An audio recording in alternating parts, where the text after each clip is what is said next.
All right, good evening, everyone. Some more people are coming in, but that's okay. I'll start with the interpretation options.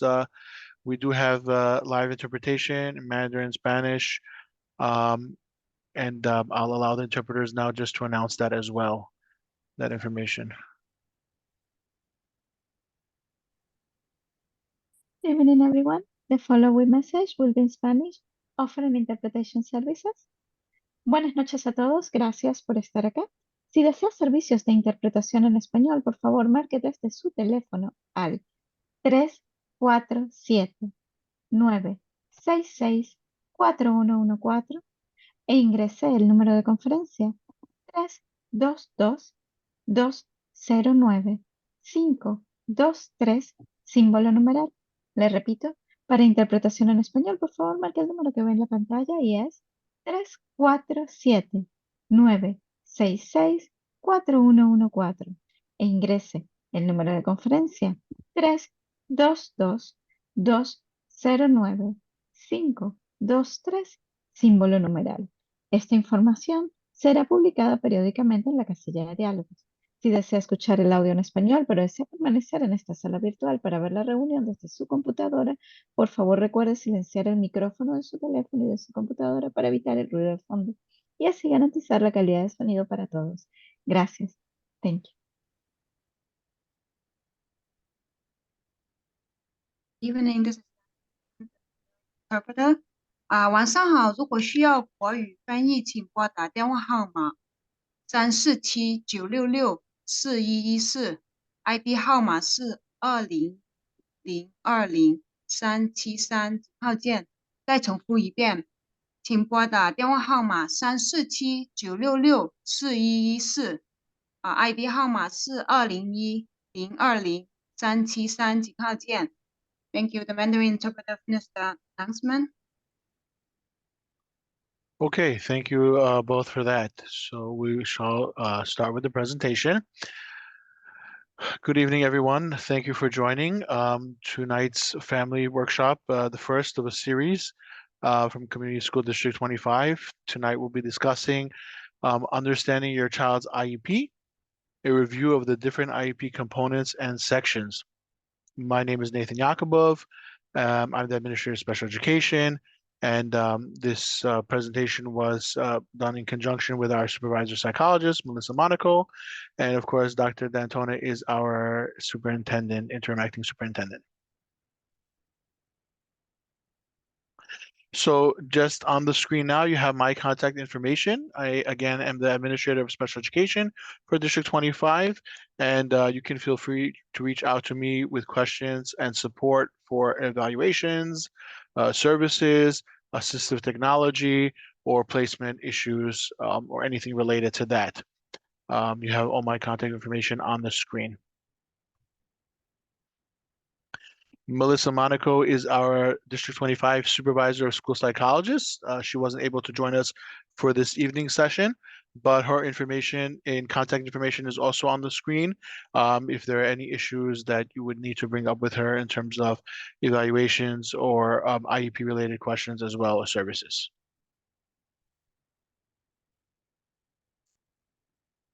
So as stated, tonight we're going to be delving into the different parts of the IEP and what that means, explaining each part a little bit. But before we get there, we just want to define what is an individualized education program, an IEP. So all students with disabilities who require special education services have individualized education programs, or IEPs. The IEP contains information about your child's interests, their strengths, their needs, their goals, and the educational program that we're going to put in place for them. It's a legal document that describes how the DOE will provide your child with a free and appropriate public education, which they are entitled to under the law, in the least restrictive environment, which means that we want to have as much as possible your child to be around students and in a school with typically developing students without special education services. So when we talk about an IEP is developed at an IEP meeting as many of you may know. And the team that creates an IEP has a lot of different members.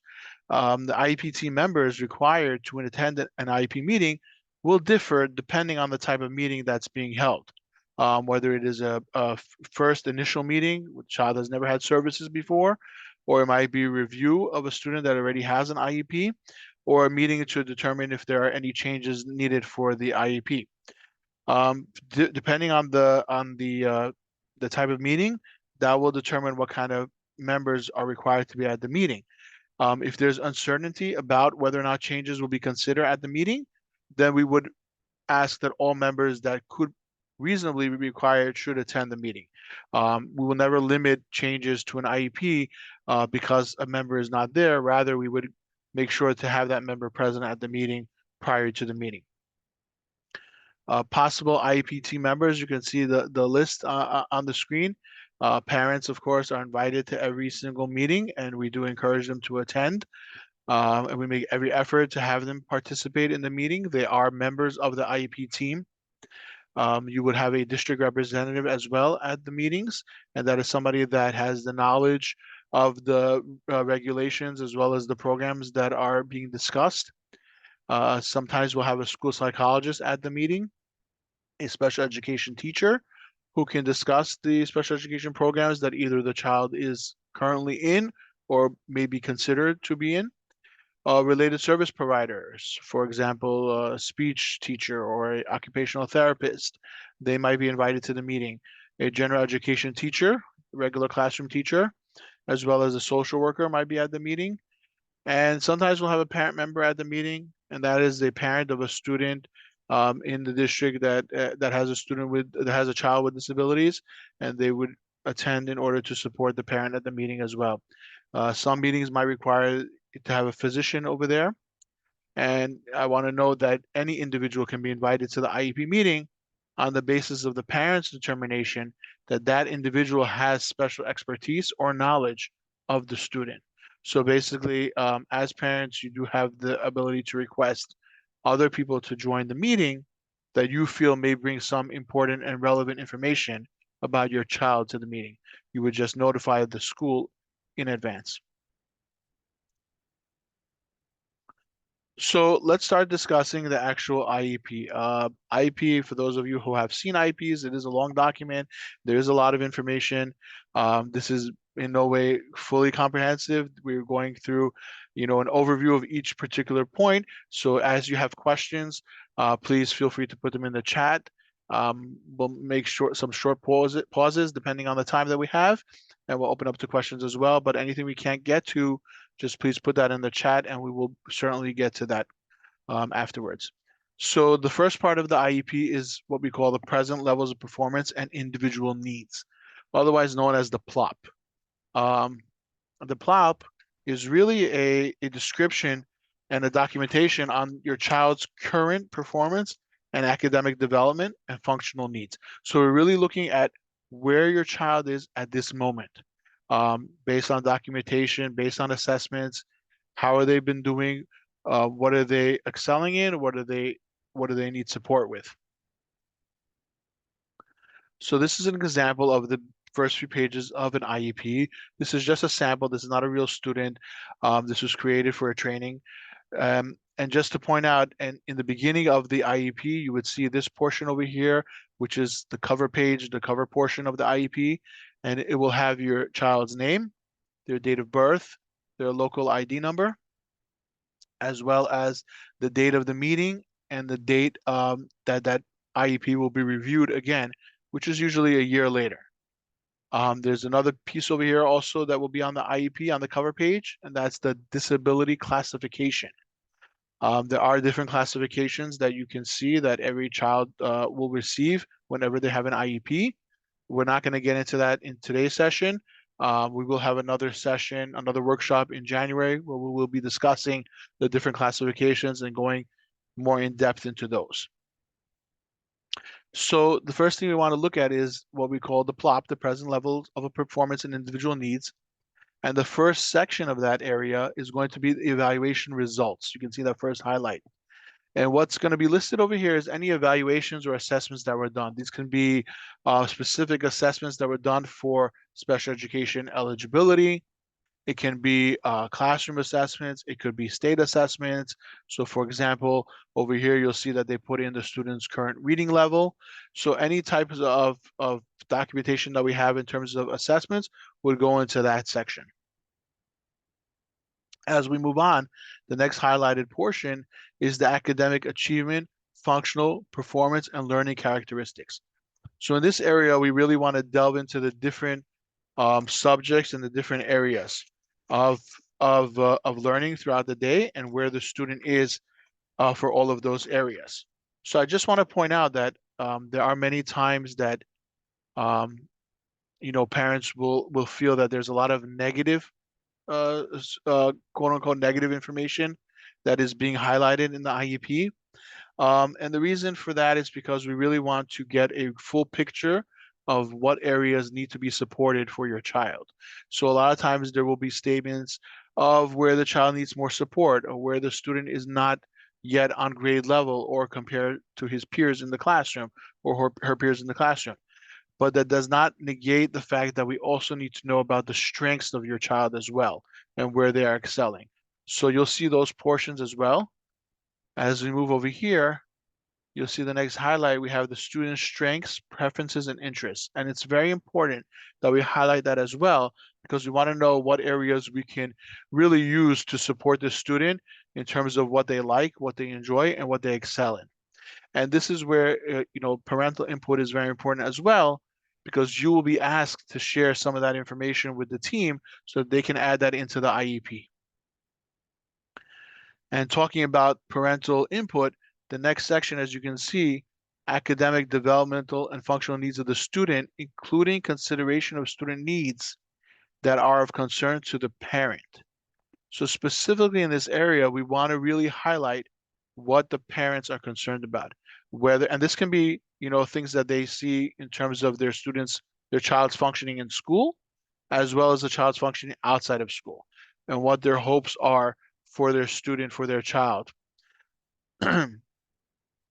So for example, over here, you'll see that mom will often write out what Ryan says and then has Ryan copy it.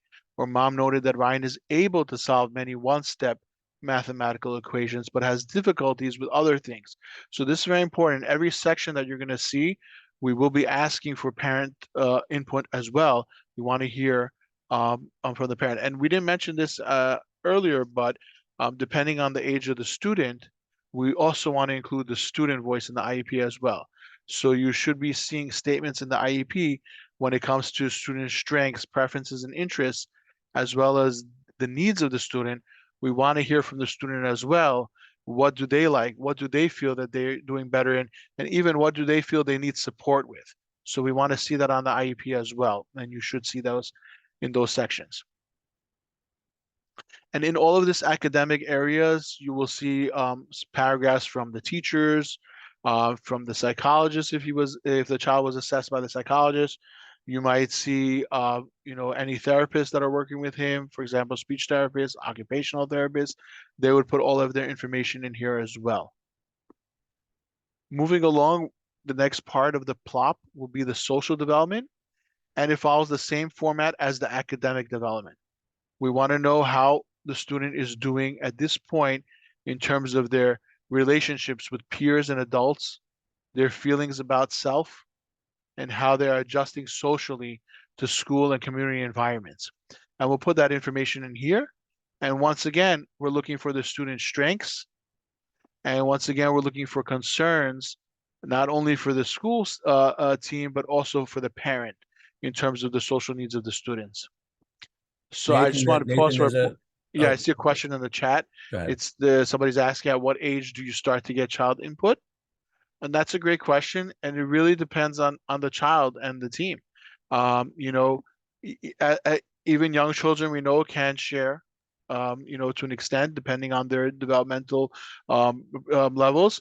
And if the child is able to share, we would encourage that they share because we want to hear from the student and we want to have real evidence of the student's abilities or disabilities in the IEP and hearing it straight from the student. So for example, the student needs assistance with such and such skills, and then we can put an example of what the student said, right, to show that's the area of need. So thank you for the question.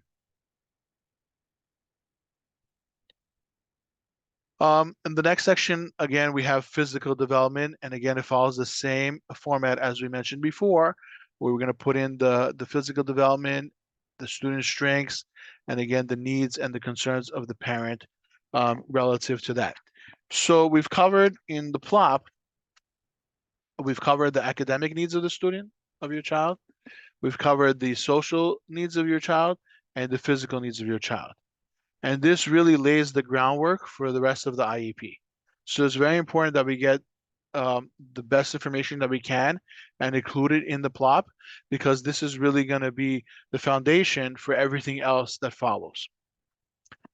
So the next section of the plot is what we call the management needs. And the management needs include the nature, the nature and degree to which any modifications need to be put in place for your child. And this can be physical modifications, this can be human resources that are being put into place for your child, and really any types of support that we want to put in to support your child throughout the school day will be put into management needs. So for example, you'll see over here, and this is going to differ for every child, but over here they put in positive reinforcement for this student. They put in frequent teacher check-ins, small group instructions, right? So these are not services or programs that the student needs. These are modifications that the student needs throughout the day. Visual and verbal cues. So he needs some reminders or teacher modeling for certain areas. So we want to put all that in here so we know, based on what everything that we said prior to this, what supports are we going to put in to help the student along the day throughout the day. And the next section is the effect of student needs on their involvement and progress in the general education curriculum and activities. So this little paragraph, the effect, it's a small paragraph, but it's very important. And in this paragraph, what we should be seeing over there is a statement of how is everything that we're talking about here, the needs of the student, how is that affecting their participation now throughout the school day? So are they going to be limited now? And if yes, why and how is that going to look? So we may see something along the lines of, for example, how they wrote it over here, his speech and language impairment is impacting his ability to function on grade level in reading, writing, and math. We probably want a little bit more information in that, like get a little bit more detailed, but we see that the things that we mentioned prior to this are affecting him, that he cannot function on grade level, and how is that going to look? What is that going to entail now that he's getting that? Does that mean that he cannot participate fully with the other students? Does that mean that he needs extra support in certain areas? We want to really understand how is he being affected now because of the needs that we laid out in the prior section. And the final section of the plot is the student needs relating to special factors. And this really it's a few questions that cover some specific areas that may or may not be applicable to your child or your student. So the first question is, does the child need positive behavioral interventions? And it's a yes or no question. And if yes, does the student need a behavioral intervention plan, which is a formal plan that will address their behaviors? Does the student need any language supports because they have limited English proficiency? We would answer yes or no for that. Is the student blind or visually impaired, and therefore do they need any supports for that? Does the student need any particular device or service to help them communicate? That would be listed over here as well. And whether or not we're recommending any type of assistive technology device for your child or student. So that would go in this section as well. And with that last section, we end the plot. And I'll stop for a moment just to see if there's any questions around that before we move on to the next section of the IEP. And interpreters, if there's any questions in your rooms, please just let us know as well.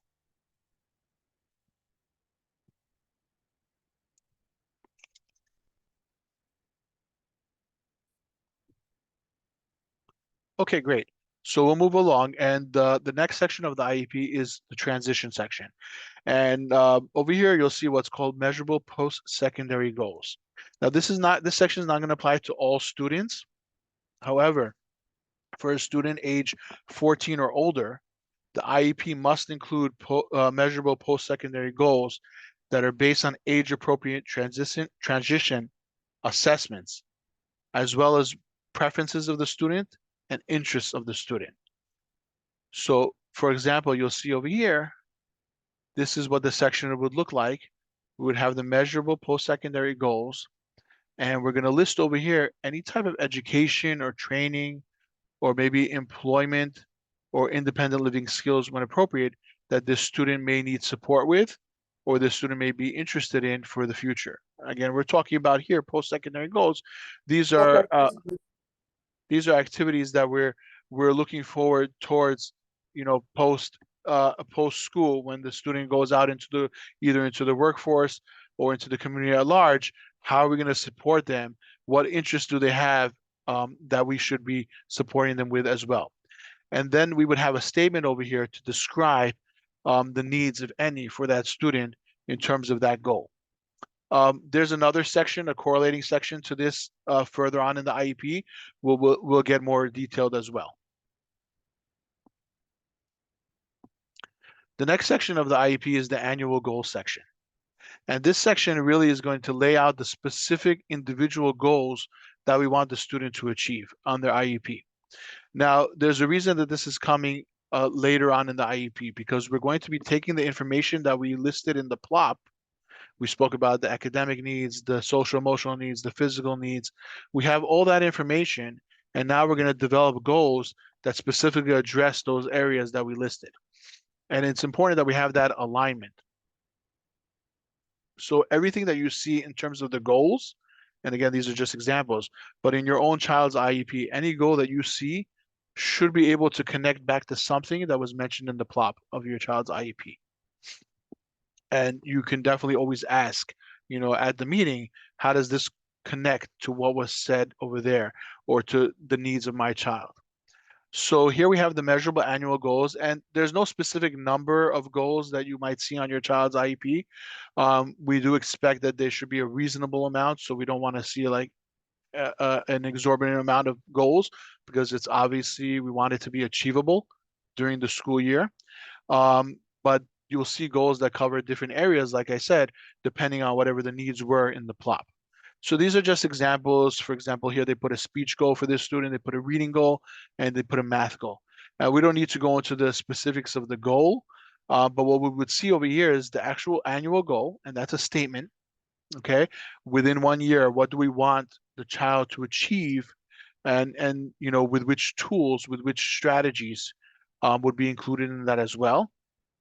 And then we'll have the criteria, which is the measure to determine if it's been achieved. So for example, over here, they're gonna measure this over 3 consecutive sessions with seeing how that he masters it 4 out of 5 times. So that's the criteria that they're using to measure this goal. And the method that they're going to use to collect that information is either through checklists, data collection, or teacher and provider observation. So they're going to be using these methods to measure and see how we get to this goal. And then we have the schedule, and that's how often this will be measured.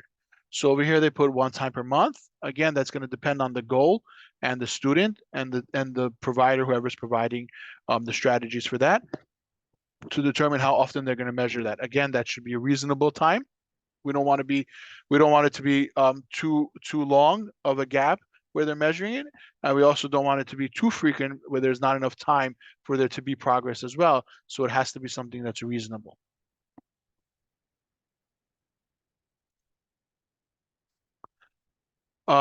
Regardless of how they're measuring the goals and how often they're doing that or what tools they're using to measure that, progress needs to be reported to you as the parents as to how your child is doing towards those goals. So this section of the IEP, the next section of the IEP, identifies when those reports will be provided to the parents. There's no set time over here. For example, over here, they put down 5 times per year. when they have parent engagement, I guess Tuesdays. So they would provide the parent with the progress report. Again, there's no set time. However, at a minimum, this should be given to parents at the same time that the general education students receive their reports of progress. So at least when report cards are given to students, IEP students should receive a report of progress on their IEP as well. And we do expect a little bit more often than that because these are individualized goals that we do want to make sure that they are progressing in. This is an example of what that progress report might look like. You would see the goal on top listed, and then you would see whether or not this is the first progress report or the second progress report for your child, and then you'll see the actual report. And the report will tell you how your student is doing towards that goal. Have they met the goal? Are they progressing towards the goal? Have they not made any progress? Have they made little progress? That would be noted over here. And then progress towards the annual goal would mention whether or not we do anticipate that they will meet the goal, or maybe we do not anticipate, at which point we would have to revisit that goal and modify it.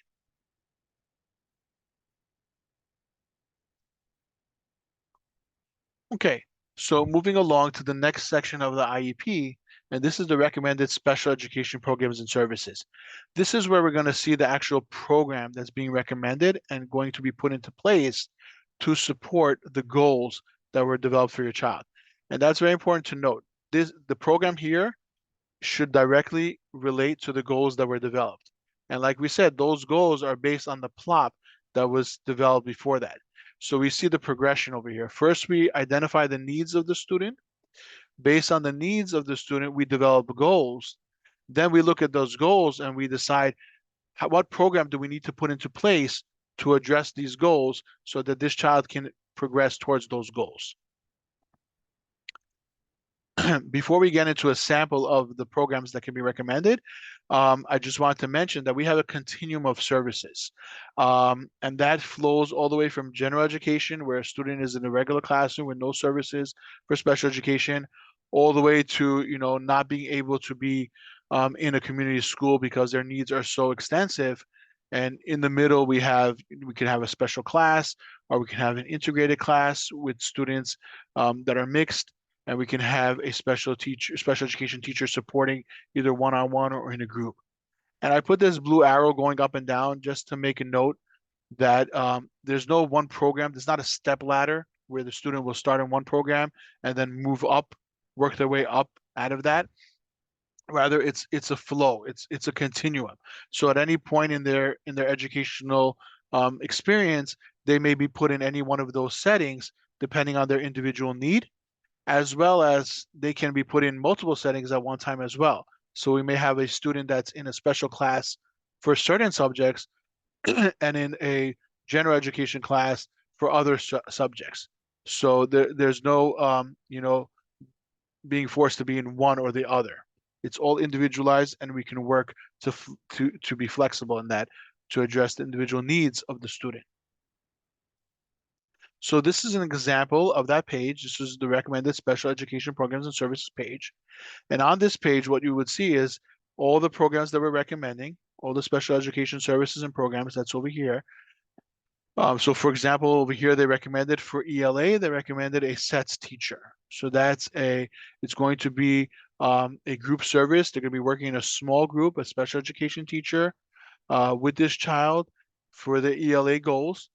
And then that's the service delivery recommendations.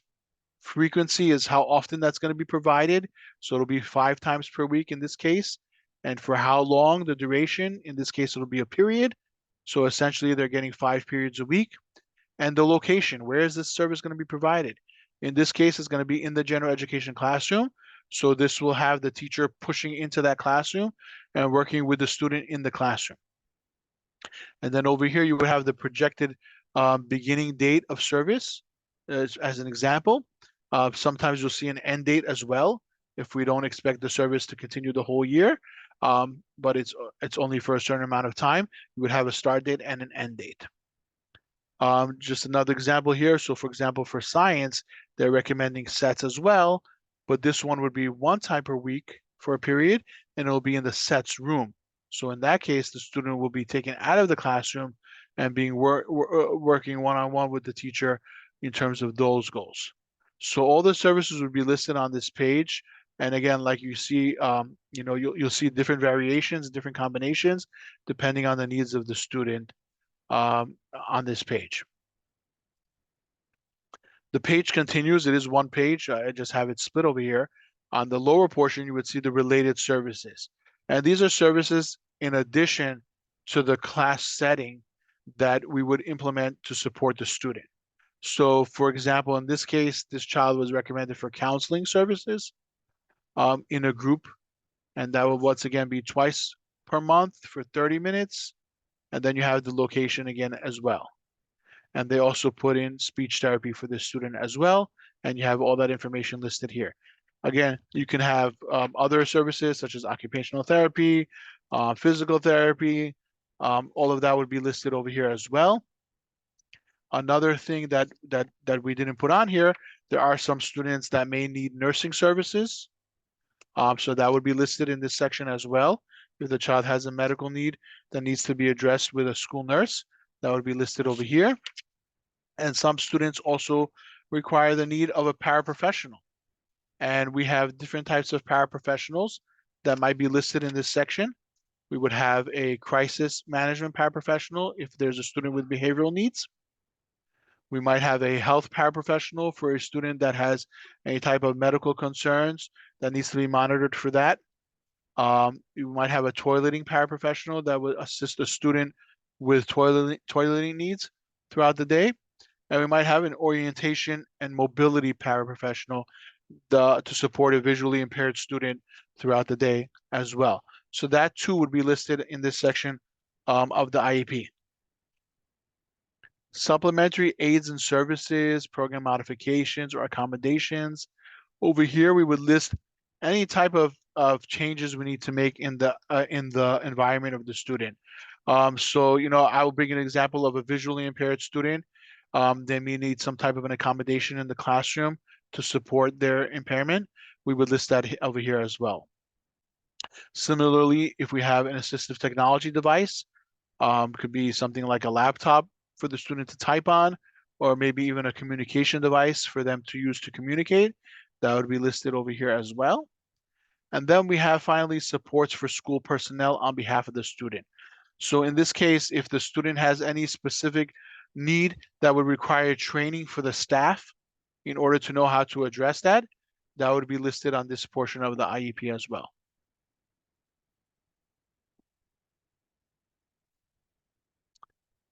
Okay, so moving along, the next section of the IEP would be the extended school year services section. So generally school runs from September to June. It's a 10-month program. There are those students that need You're gonna extra go back support. soon, okay? There are those students that need extra support during the summer.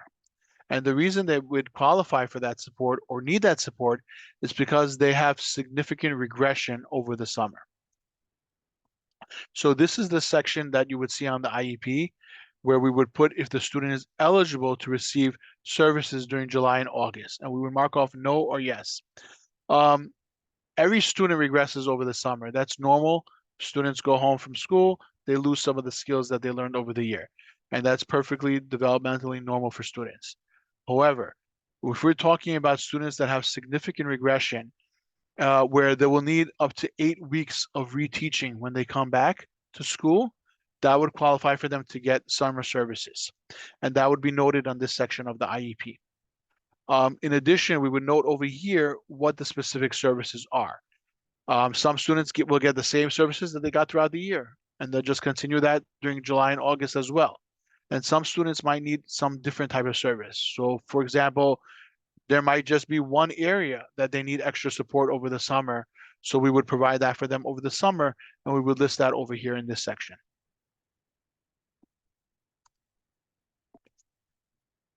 The next section of the IEP is the compensatory services section. So consistent with federal and state guidance, IEPs, as of last year, IEPs moving forward, are required to list this section, the compensatory services section, and this is how it would look on the IEP. And this is really to address any gaps of services or lack of progress due to the fact that schools went remote beginning in March of 2020. So everybody remembers that time, and this may or may not be applicable to your child, depending on their age, obviously. Um, but this section needs to be discussed at every IEP meeting, whether or not this would apply to your child, and whether or not there is still a lack of progress or a gap that we can say is due to the fact that they weren't actually physically in school during that time period? And if yes, are there any services that we want to offer to help bridge that gap? And that would be the compensatory services. So regardless of whether or not we're recommending that for the child, this needs to be discussed with you at the meeting to determine whether or not we're going to recommend that. So over here, they'll mark off either yes or no if they need it. And then if the answer is yes, over here will be listed the specific type of service, how they would deliver that service, and the number of sessions that would be delivered.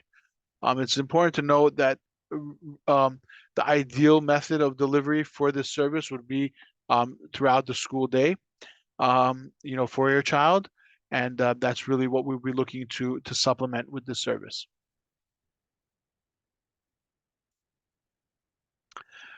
The next section is the testing accommodations portion of the IEP. And over here, we're going to list any specific accommodations specifically in regards to testing, right? We already spoke a little bit about accommodations, but these are really specific to testing.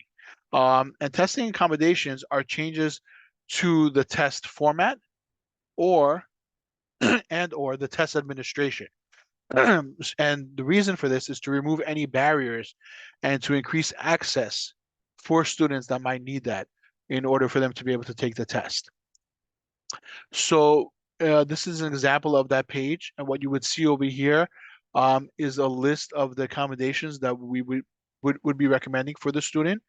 It could be no accommodations, or it could be different examples. These are just examples. This is not a full list of accommodations. And then we would want to know what conditions those would be provided under and how we're going to implement that. So for example, for this student, they're recommending extended time for him on tests. Okay, so we would put what that means in terms of the extended time. Or we have separate location, right? So what tests are we going to have that on? What would that look like? And then how would that be implemented? So in this case, it's going to be in a group of no more than 12 students. So he's not taking the test alone. He's just in a smaller room with less students. So these are the types of things you would see in this section. And it's important to note that this is not only for state tests. If we're going to put testing accommodations for a student, it's important that that's implemented throughout the year at different times and not only put on for state tests. Obviously, we would want the student to be comfortable with that accommodation because it's for their benefit, not for their detriment. So it's important to understand all of that when we're requesting this and when we're recommending this. And so these are the types of discussions you'll have when it comes to testing accommodations, and you would see all of that documented here in terms of how we're going to put that. We have a question. Can you please elaborate on the different test thread options that are sometimes seen? It's hard to elaborate on because it is individualized in terms of what the student would need. That might be directions read, it might be questions read. Nowadays, we also have computer-based testing, so that might look a little bit different for that as well, where we might not actually need somebody to physically read it, but we can utilize the technology for that as well. If a student has an assistive technology device, they may be able to utilize that as well for that option. Again, it is something that's used in a limited capacity and for limited tests because some of the tests are also testing how they're reading. So we need to be careful in how we're recommending that. The other thing I would mention with that in terms of test read is also sometimes we'll have a language issue, and we do have accommodations for that where we would actually have a translated version of the test as well that would be supplied for the student. So I hope I kind of answered your question, and definitely if you have something specific that you need to address, you can reach out to me, outside of this forum, and we can discuss that.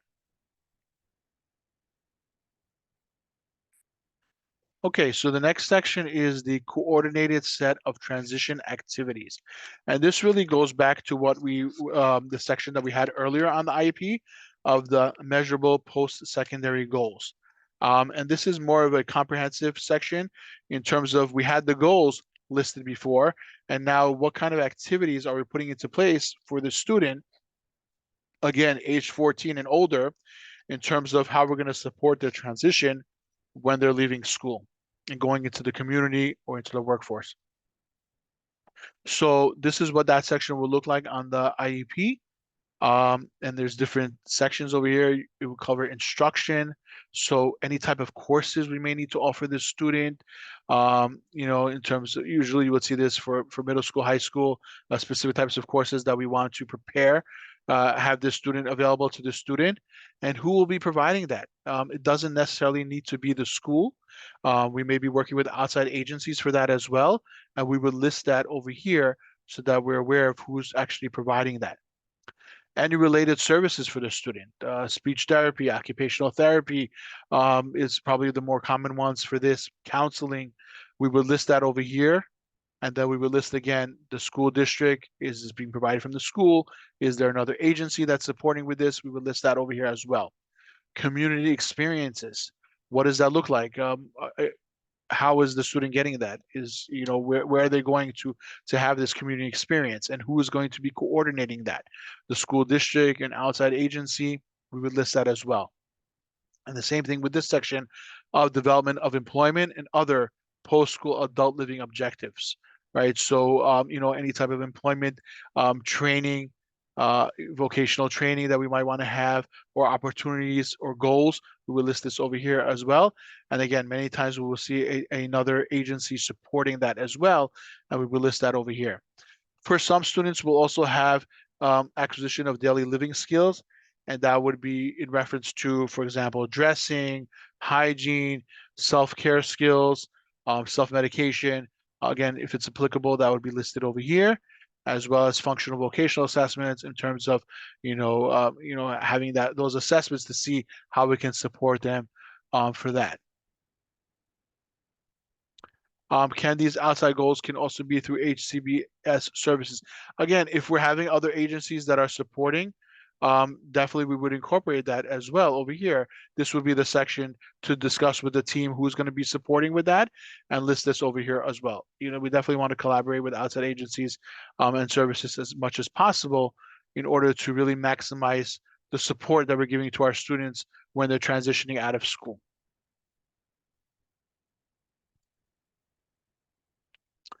Okay, the next section is called, I titled it the participation section.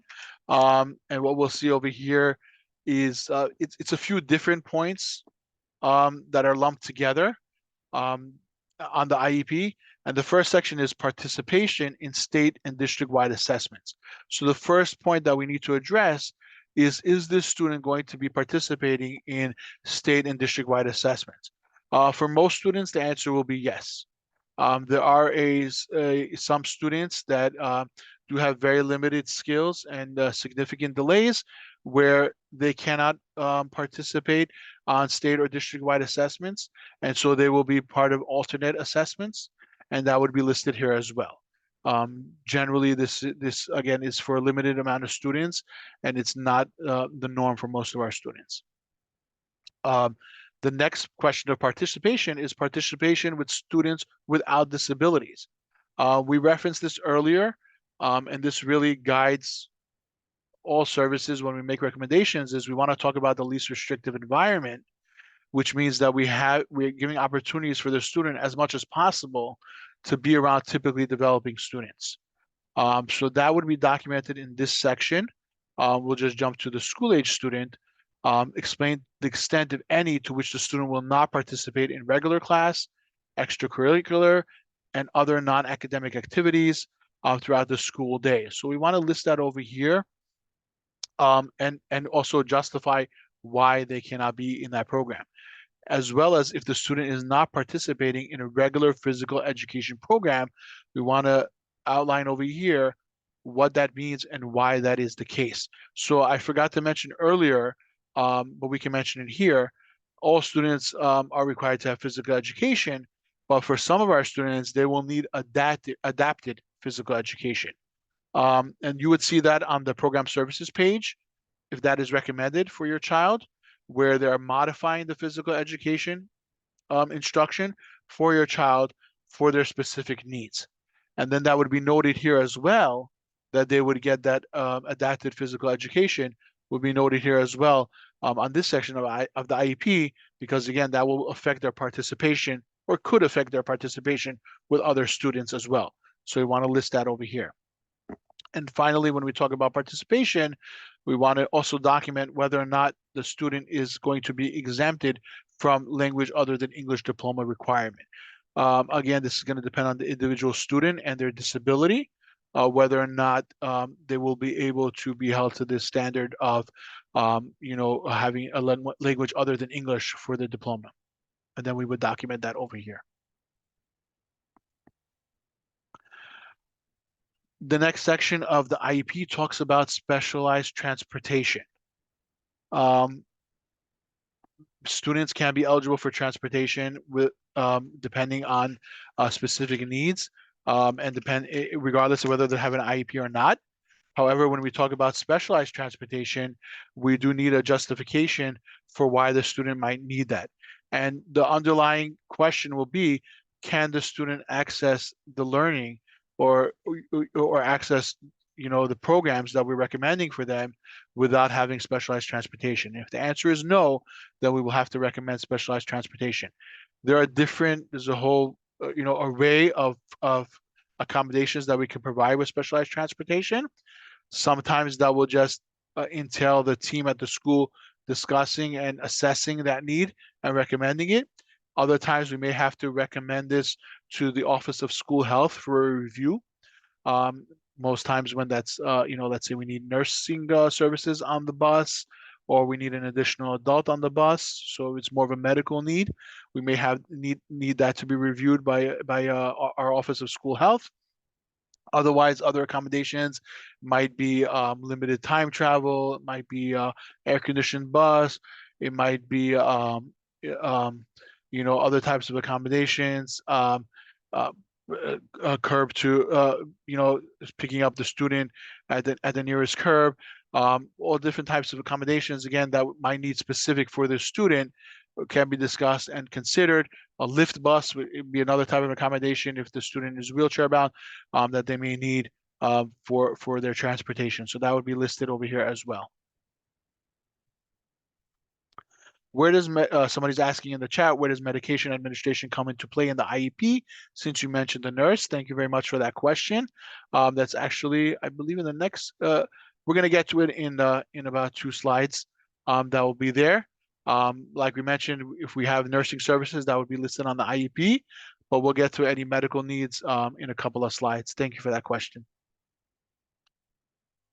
The next section is the placement recommendation.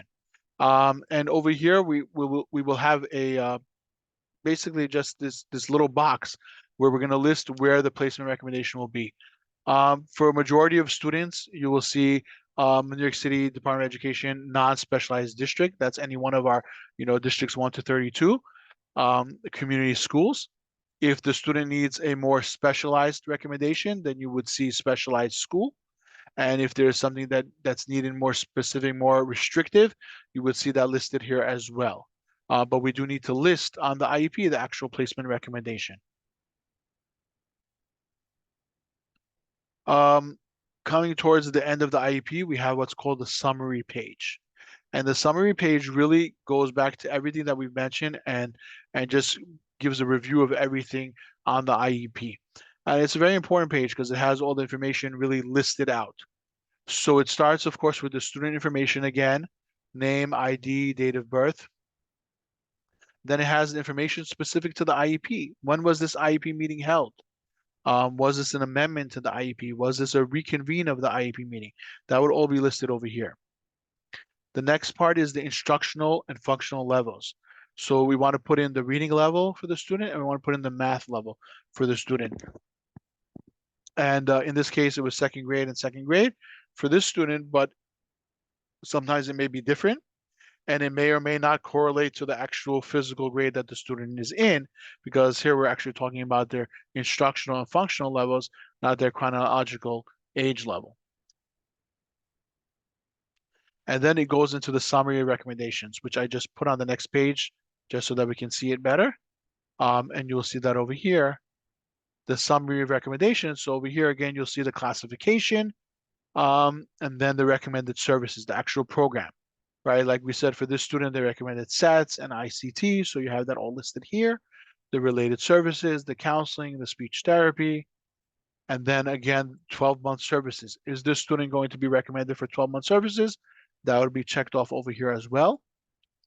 And then participation, are they participating in the state and district-wide assessments, or are they getting alternate assessment? That would be listed here once again. And then does the student have a behavioral intervention plan? Again, we would mention that one more time over here, whether or not they have that, as well as specialized transportation and the school type. So in this case, they're going to a non-specialized school, one of our regular community schools. And here's where we spoke about the medical alert for the person in the chat that brought that up. This is a very important section because we would list over here and elaborate on any types of medical conditions or physical limitations which the student may have, and we would list that over here as well. If it's medical administration, there would be a separate the nurse would have a separate medical administration form, that would give them consent to administer any medicine throughout the day. However, we would still list over here so that we are aware that that is happening during the day, and if there are any other medical alerts that the team or anybody, working with the student needs to be aware of, that would be listed over here as well. And then we have the accessibility. Does the student need an accessible building? Maybe a building with a ramp or an elevator where they can come in. That would be listed over here as well. And does the student have limited mobility? That would be listed over here. Just going to jump into the chat for a second. I see a follow-up question. What if the administration needs to be done when the child is in after school in the building? Again, if it's a New York City Public School sponsored activity in the school building, there are specific protocols that we would have to have in the building for that, and everything would be documented. That's going to be individualized, working with the school nurse, and working with the school team and whoever's overseeing that program. But that's definitely something that can be addressed, and we would do that with the proper documentation. Promotion criteria is the next section. This doesn't come up until the summary page, which we're dealing with right now. So this is something new. It's not a review, but over here we would list whether or not this student will be held to standard promotional criteria, or whether or not it will be modified. And modified would mean that for this specific student, there is a justification as to why they can't be held to standard criteria. And we're going to develop a specific plan for, what criteria we want them to achieve in order for them to be promoted to the next grade. Sorry. And then we will list any parental concerns again over here. And then we have a final very important section over here of other options that were considered. So like I mentioned before, we're talking about the least restrictive environment. We always want to make sure that we're giving students the most opportunities for them to be in a typical setting for education. So we need to list over here what other options do we consider. So if we're going to be recommending special education for the student, did we consider general education? Did we consider related services only? That would all be listed over here. And then we would have a statement as to why those settings were not appropriate for the student. So we consider general education, however, that will not adequately address the student's need, and therefore we are recommending, in this case, they wrote a special class in a community school, and why or why not. So that would all be listed over there. And then finally, the last page of the IEP is the attendance page. Also a very important page. We did speak earlier in the presentation about who might be at the meeting. Whoever is at that meeting will need to sign in. If they're in person, they would sign. If they participate by telephone, which nowadays a lot of our meetings are virtual, so they would just participate by telephone. But you would list over here everyone that attended the meeting, including the parent, including the teachers, the district representative, and anybody else. And then they would, print their name and then sign their name or put in that they participated by telephone. And again, on top of that page, you would have the date of the meeting and the student information as well. So it's very important to document when the meeting was held and who actually participated in the meeting. So we're aware of that, and you are aware of that. And just before I jump back into the chat for a few questions, just a final slide over here is a mention about translation and interpreter services. As you see from today's session, we did have live interpretation, and that can be available at any point during special education services. If we're talking about the evaluation of your child, you can request an interpreter. If you need an interpreter for your child's IEP meeting, you can request live interpretation for that or over the phone interpretation, as well as sign language interpretation. And while we're talking about an IEP, following the meeting, an IEP can be translated as well, the entire IEP. So it will take, depending on the language, it will take a few weeks to have that done, but you can make that formal request, and that will be done free of charge and provided to you in your language, so you can have the entire IEP translated for you as well, so you can have that all for your reference. So that's the end of the presentation. Again, there's a lot of information. You'll have access to this. This is recorded as well. So if anyone has any questions now, feel free to put in the chat or unmute and ask the question. And then if you have any follow-ups, you have my information again to follow up with me individually. Or if you have, now that you've gone through this and you have specific questions about your own child's IEP based on any information that you heard today, you can feel free to bring that up to me individually as well. Yeah, I see that in the chat. So again, if modified promotion doesn't that sometimes mean they're going to be going to the next year if they do not meet the full criteria of the prior years? I mean, and that's kind of exactly the point, because we're really talking about, when we're talking about modified promotional criteria, it's really going to be specific for that student. And any student that gets that is going to, the teacher that's working with them currently, as well as the teacher that's going to be working with them next year, is going to be aware of that and is going to be targeting the specific skills and individualizing the instruction for that student. So we do have, different students in different classrooms that have different criteria as well as different goals. So, our teachers, it just highlights the great work of all our teachers in the classrooms, especially when working with special education, where they really need to individualize that instruction for those students. And that's why, again, the IEP information is so important, because, it really gives that information for the team that's working with the students in terms of what they need to work on specifically for that student. The next question is behavioral intervention referred to in the plot for discipline issues or for any type of behavior characteristics? I think what you're asking is whether or not we would list it if it's only about disciplinary issues. And I think I'm understanding correctly.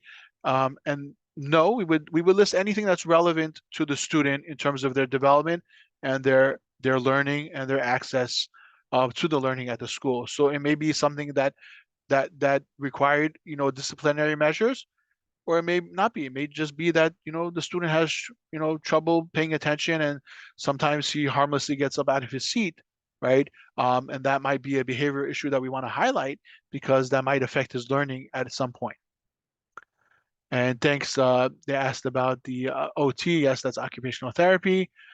You're welcome, iPhone 10, for sharing this information. It's my pleasure. Again, it's a lot of information, and I know, as a parent myself, I've been through it to a certain extent with some of my kids, and sitting at meetings myself with parents, I always tried my best to be as clear as possible, because it is a very confusing process. So we want to be there for all of our parents. Ken is asking, will special services programs take away from regular class programming? If so, does the parent have a say in which regular class programming is sacrificed? Um, a good question, and it's hard to answer that because it really depends on the setting. So if the student is in a special class, then they're getting all of the core instruction in that special class. So they're not losing out on the core instruction, and none of our students really are losing out on core instruction. And then the question is, will they get opportunities for the other subjects and to be in the other settings? So if there's, for example, phys ed or art, right, or even lunch, right? And this would be documented on the IEP. Are they participating with other students for those subjects? And then also, if let's say a student is getting a certain therapy, for example, speech therapy, right? So now they may be being pulled out from a certain part of the day. You definitely should have a discussion with the school as to when that's occurring and which portion of the day they're missing out.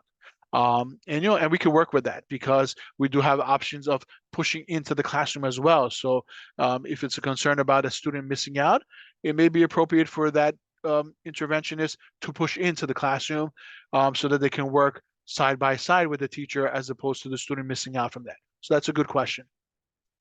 Wendy Lou thanks. What is the benefit of OT for kids to get them ready for future occupations?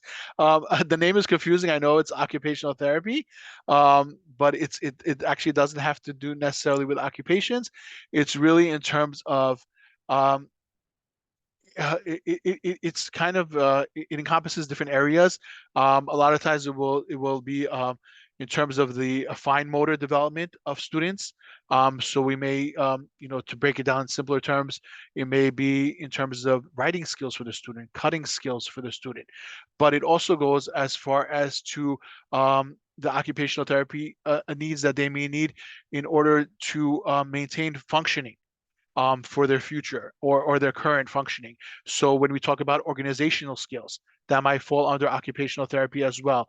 When we talk about sensory needs of a child, that will also fall under occupational therapy intervention. So if a child needs some modifications in terms of just being overly sensitive or over to sounds or to environments or to certain things in their environment, that might fall under something the occupational therapist might address as well.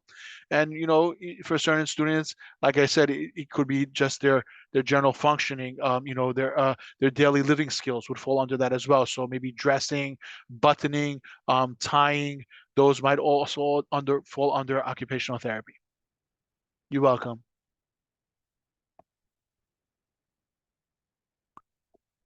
Okay, it's 7:02. I feel bad. I don't want to hold anybody. We've had some good questions, and I'll stay on for a couple more minutes if there's any other questions. And if anything is in the interpreter lines, if there's any questions, please let us know.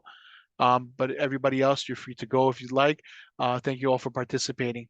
I do see another question. If a child is approved for an assistive device, how long should it take for them to actually receive the device? We do have a Center for Assistive Technology that oversees that process. We are in touch with them. So if they are dealing with the entire city, so it's hard to give a specific timeline. But if there are delays or non-responses, you can always reach out to myself. Teams know that as well at the school. They do reach out to me, and we can follow up with the supervisors in that office to find out what's going on. Sometimes there are delays that are beyond the school in terms of just getting the devices from the manufacturer. But we can always know what that is. So if you have a specific question for a child, you can always ask, and we can let you know, is this something that it just needs to be reviewed, or is it something that there's a manufacturer delay, or there are sometimes the device has gotten lost in transit. So we want to be aware of that, and we can bring that information to you as well.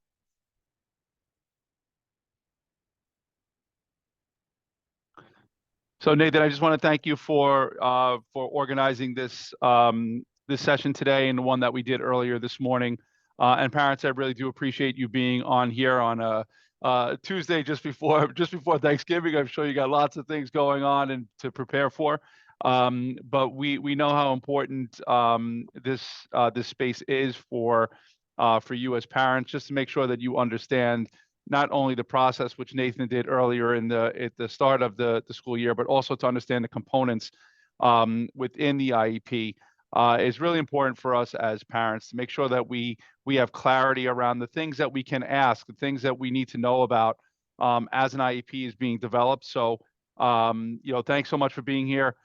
Please continue to ask and pose those questions. And I do hope that you will be on the next one that Nathan has organized for our district community.